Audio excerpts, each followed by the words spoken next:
My name is Mark. I am 29 years old, and my heart was pounding so hard against my ribs that I was genuinely afraid the microphone on the wooden podium would pick up the desperate, rapid sound. The courtroom was freezing, the air conditioning blasting heavily from the ceiling vents, but a single, thick drop of cold sweat traced its way down my spine, soaking into the crisp white collar of the expensive suit my father had bought me to celebrate my supposed success. Sitting high above me, perched behind a massive oak bench, was Judge Harrison, a 65-year-old veteran of the legal system with intimidating, stern eyes that seemed to see right through every carefully constructed lie I had built over the last 36 months. He adjusted his silver reading glasses, staring intently at the legal briefs I had nervously submitted just moments prior, his brow furrowing in a way that made my stomach drop into a dark, bottomless abyss.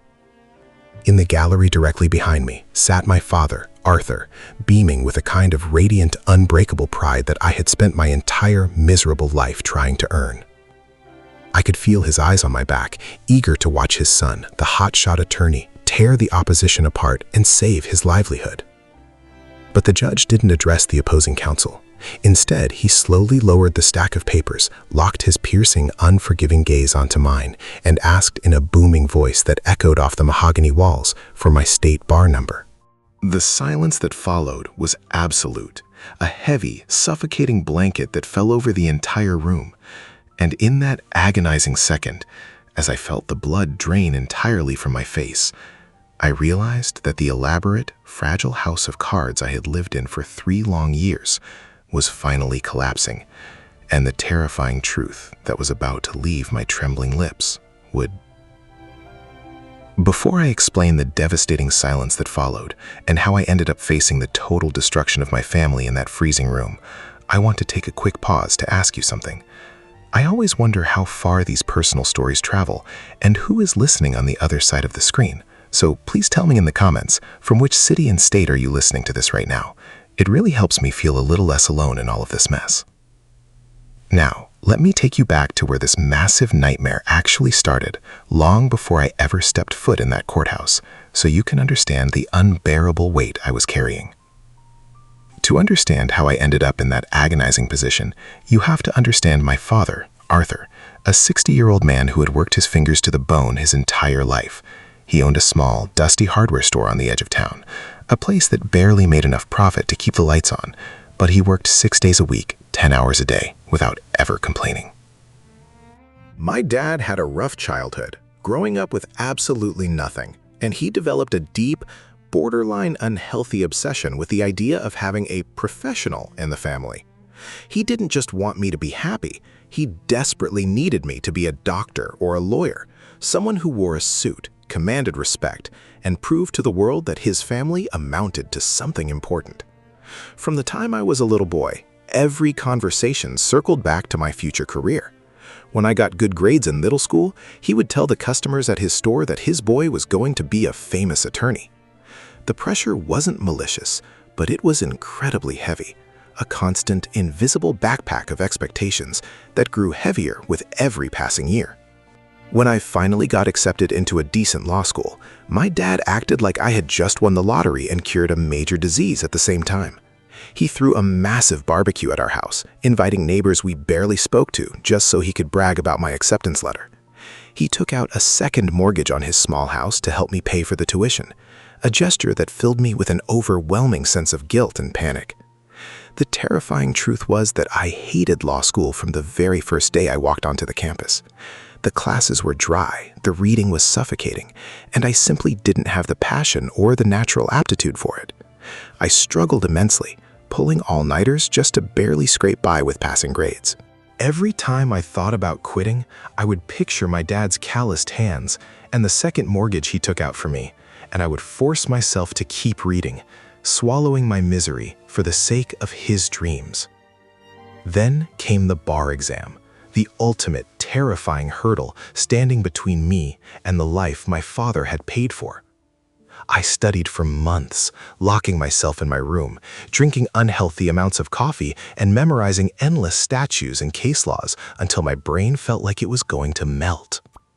When I took the test the first time, I felt completely lost. And when the results came out a few months later, my worst fears were confirmed. I had failed. The physical sensation of seeing the word fail on my computer screen was like being punched in the stomach by a heavyweight fighter. I couldn't breathe. When I told my dad, he tried to hide his profound disappointment, patting my shoulder and telling me that the first time is always the hardest, but I could see the light dim in his eyes. I promised him I would pass the next time, no matter what it took. 6 months later, I took the grueling exam again. I had hired an expensive tutor using a high-interest credit card, desperate to push myself over the finish line. I neglected my health, my friends, and my sanity, focusing only on passing. But the legal concepts just wouldn't stick in my head the way they needed to. When the second set of results was released, I was sitting alone in a coffee shop. I opened the email, and there it was again. Another failure. The panic that set in was indescribable. I was a failure, a massive disappointment who was draining his father's hard-earned money. I lied to my dad that day, telling him the grading board had delayed the results and that I had to wait a few more weeks. I couldn't bear to break his heart twice in 1 year. When the time came to take the exam for the third and final time, my mental state was completely shattered. I walked into the testing center feeling like a dead man walking. I guessed on half the multiple-choice questions and rushed through the essays with a blank mind. Months later, I sat in my beat-up sedan in the empty parking lot of a local diner, staring at the screen of my phone. The third failure notice stared back at me, mocking me. Something inside my brain just snapped at that moment. The thought of driving to my dad's hardware store, looking into his tired, hopeful eyes and telling him that I had failed again, that his second mortgage was for nothing, that his son was a fraud, was physically impossible. I felt a massive panic attack coming on, my chest tightening, my vision blurring. And in that moment of pure, blinding cowardice and desperation, I made the worst decision of my entire life. I picked up my phone, my hands shaking violently, and dialed my dad's number. He answered on the first ring, the hope in his voice so thick you could cut it with a knife. I squeezed my eyes shut, took a deep, jagged breath, and told him the biggest lie I have ever spoken. I told him I passed. I told him I was officially a licensed attorney. The sound that came through the speaker will haunt me until the day I die. My dad, a tough, hardened man who never showed emotion, broke down and sobbed. He cried tears of pure, unadulterated joy, thanking God, telling me how proud he was, telling me that all his sacrifices were finally worth it. In that fleeting moment, hearing his absolute happiness, I felt a sick, twisted sense of relief. I had given him what he wanted. But the moment I hung up the phone, the crushing reality of what I had just done slammed into me like a freight train. The party he threw for me the following weekend was the most agonizing, torturous experience of my life. He rented out the back room of our local community center, bought huge banners that said, "Congratulations, counselor," and invited everyone he had ever met. People were shaking my hand, patting me on the back, asking me for free legal advice, and calling me lawyer. I had to stand there, holding a plastic cup of cheap champagne, smiling until my cheeks ached, while my insides rotted with guilt.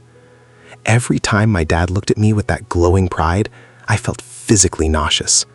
I went to the bathroom 3 times during that party just to splash freezing water on my face and stop myself from throwing up. I had crossed a line, and there was no going back without destroying him completely.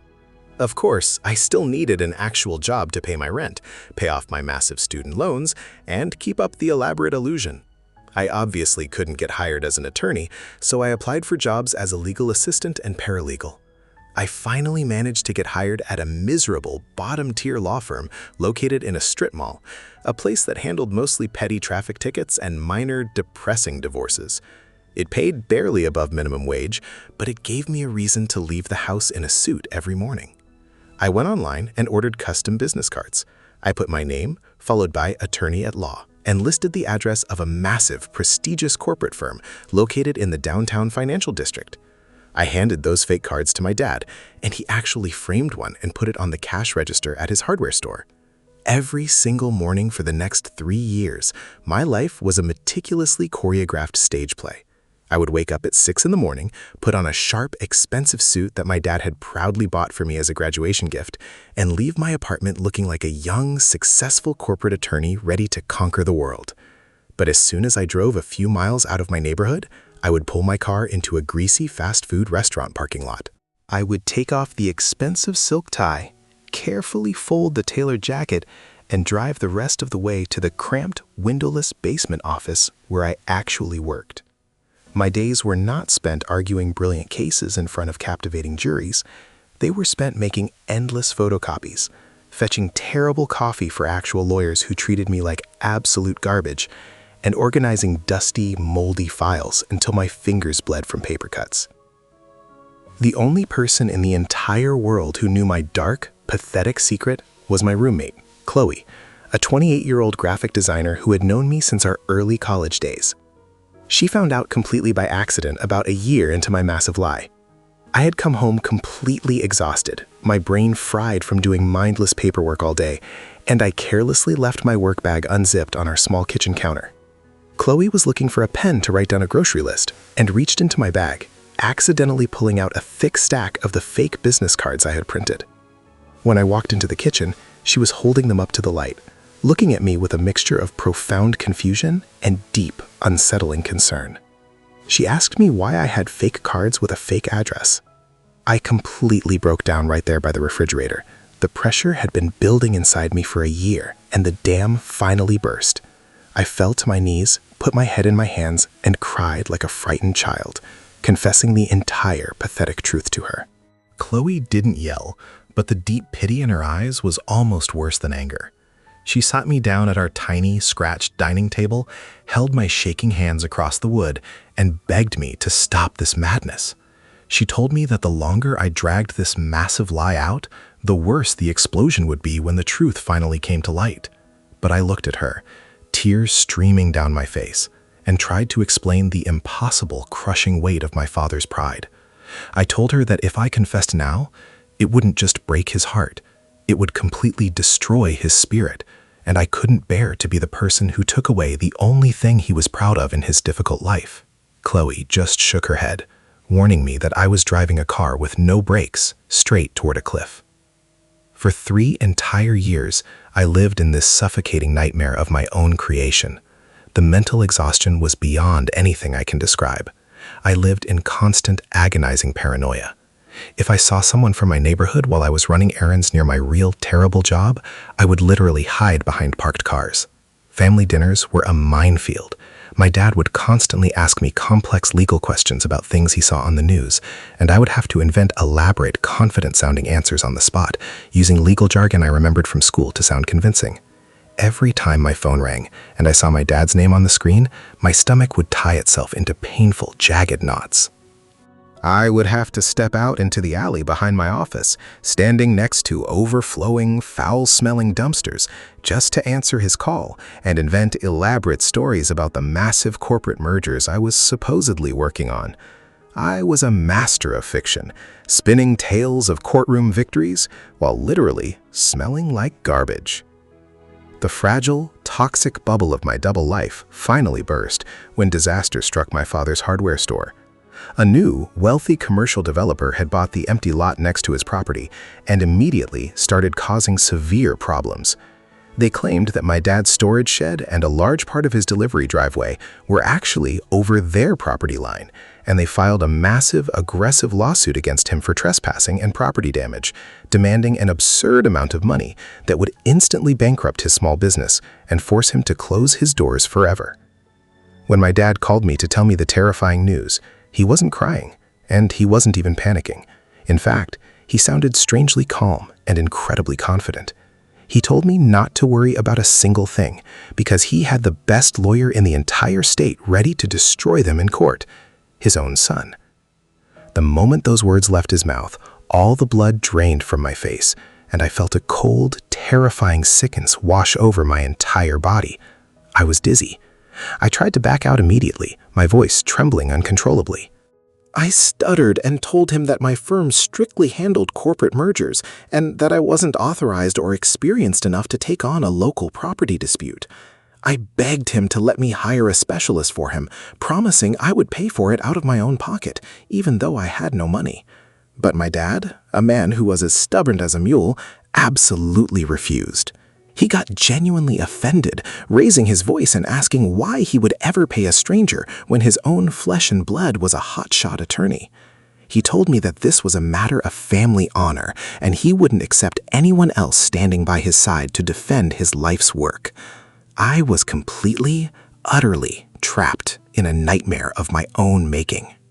I spent the next 2 months trying desperately to settle the case out of court. I used my low-level paralegal access at my real job to research property laws late into the night.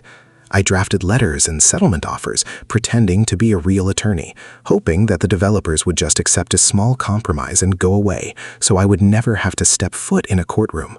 I forged signatures, used fake letterheads, and barely slept, surviving on black coffee and sheer panic.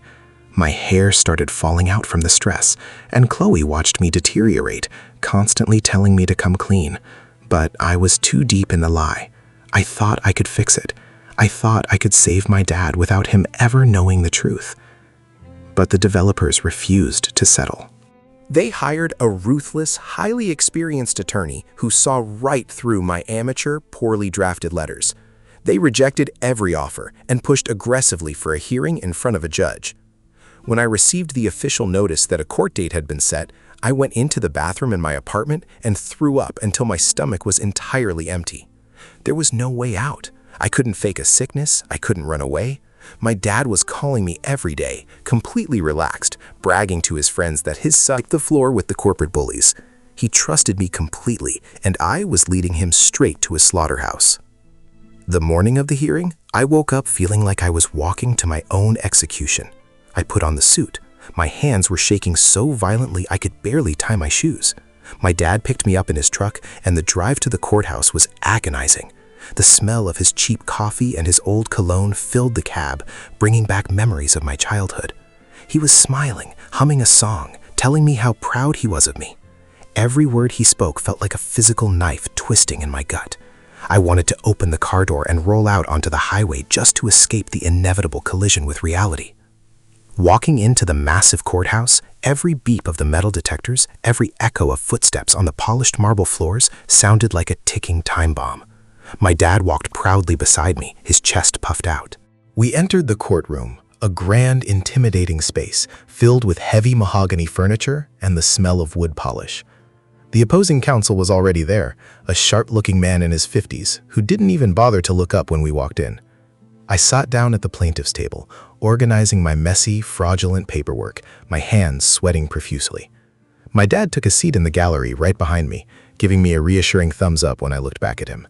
That brings us right back to Judge Harrison, the 65-year-old veteran of the bench who took his seat and immediately began reviewing the files.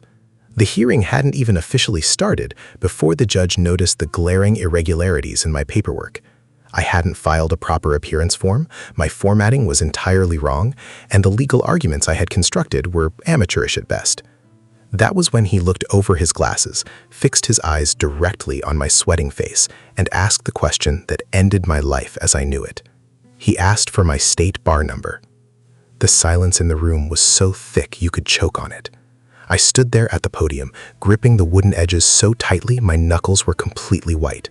I opened my mouth, but no sound came out. The judge leaned forward, his voice growing stern and impatient. "Counselor, I asked you a direct question. What is your bar number?" I knew it was over. The game was up. I took a deep, shaky breath, closed my eyes, and spoke into the microphone. "Your Honor, I don't have one. I am not a licensed attorney." The words hung in the air like a poisonous gas. The opposing counsel dropped his pen. The judge's eyes widened in absolute shock. I had to turn around. I had to look at my father. It was the hardest physical movement I have ever made in my life. When I finally forced my neck to turn, the image of my father shattered my soul into a million unfixable pieces. He was half standing, his mouth slightly open, his face completely drained of color. The radiant pride that had been there just seconds ago was entirely gone, replaced by a look of profound, devastating confusion and deep betrayal. He looked at me as if I were a complete stranger, a monster who had infiltrated his life. He whispered my name, his voice cracking, and the pain in that single word was worse than any physical torture I could ever imagine. The judge was absolutely furious. He slammed his gavel down, his face red with anger. He didn't just dismiss my dad's case, he completely tore into me, threatening me with criminal charges for fraud and practicing law without a license. He ordered the bailiffs to escort me out of the courtroom immediately. I was humiliated, marching down the center aisle with a uniformed officer behind me, while the entire room stared at the massive fraud I was. My dad followed slowly behind, walking like a man who had just been shot in the chest. The drive home was the longest, most excruciating journey of my entire life. We sat in his truck in complete, suffocating silence. He didn't yell, he didn't scream. He just stared straight ahead at the road, tears silently rolling down his weathered cheeks. When we finally pulled up to his house, I tried to speak. I tried to apologize, but he just held up his hand, got out of the truck, and walked inside without looking back. That silence was my punishment. The legal consequences for me were severe. I faced massive fines, probation for fraud, and the complete destruction of my professional reputation. But none of that mattered compared to losing my father. It has been 2 years since that horrible day in court. I no longer wear suits. Today, I work a grueling job in construction.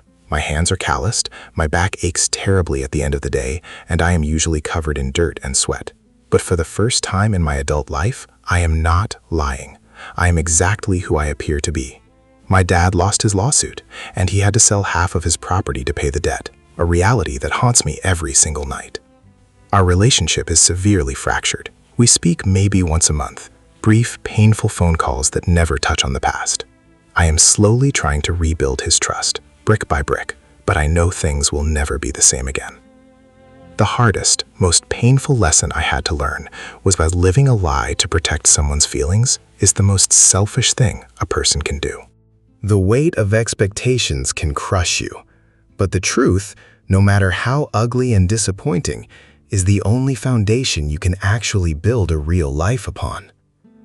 I destroyed the man I loved most because I was too cowardly to admit I was just an ordinary guy.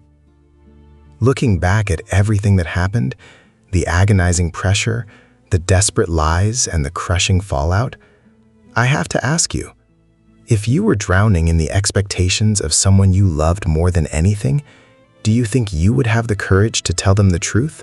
Or do you think you might have lied too? Until the next story.